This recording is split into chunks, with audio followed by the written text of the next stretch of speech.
मजदूरों को मिनिमम 10 से 12,000 जो मिल रहे थे उसी को सरकार ने न्यूनतम मान लिया और उसमें 3,000 रुपए बढ़ाकर मजदूरों को अब चुप कराया जा रहा है। इससे अच्छा तो गांव में मजदूरों को 500 से 800 रुपए मिल जाते हैं और 8 घंटे ही काम करते हैं। सरकार जानती है कि इससे बात नहीं बनेगी तो सरकार ने डीएम के जरिए आउटसोर्सिंग एजेंसियों पर फांसी का फंदा लटका दिया और कह दिया कि अगर कंपनियों में काम करने वाले मजदूर विरोध प्रदर्शन करते हैं तो फिर आउटसोर्सिंग एजेंसियों को जिम्मेदार माना जाएगा। यानी कि एजेंसियां मजदूरों को कंपनियों में लाएंगी, कंपनियां शोषण करेंगी, मोटा पैसा कमाएंगी और जब मजदूर अपनी आवाज उठाएंगे तो उनकी आवाज दबाने के लिए आउटसोर्सिंग एजेंसियों पर कार्रवाई की जाएगी।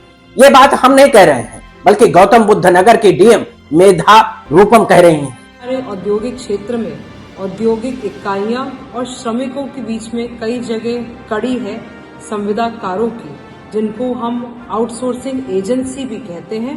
उनको मैं ये बताना चाहती हूँ कि अगर उनके द्वारा किसी भी उनके एम्प्लॉय या श्रमिक द्वारा कोई भी उपद्रवी व्यवहार किया जाता है या वायलेंस किया जाता है, उसके लिए जो आउटसोर्सिंग एजेंसी है उस पर भी कार्रवाई करी जाएगी, उनका लाइसेंस टर्मिनेट किया जाएगा और उनको ब्लैकलिस्ट भी किया जाएगा। मैडम आउटसोर्सिंग एजेंसियों को लाइसेंस दे रही हैं कि आप कंपनियों में मजदूरों को लाइए, उनका शोषण कराइए और नौकरी के नाम पर मुंह बंद करवा कर रखिए।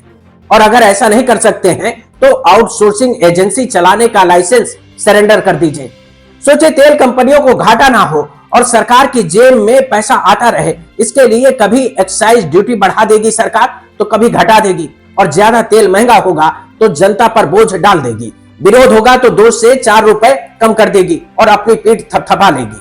विकास के नाम पर जनता से टैक्स लिया जाएगा, ठेका प्राइवेट कंपनियों को दिया जाएगा और फिर उन कंपनियों को मनमाना टोल वसूलने का लाइसेंस दिया जाएगा जिसका कोई हिसाब किताब नहीं होगा, लेकिन मजदूरों को सम्मानजनक मजदूरी भी नहीं दी जाएगी।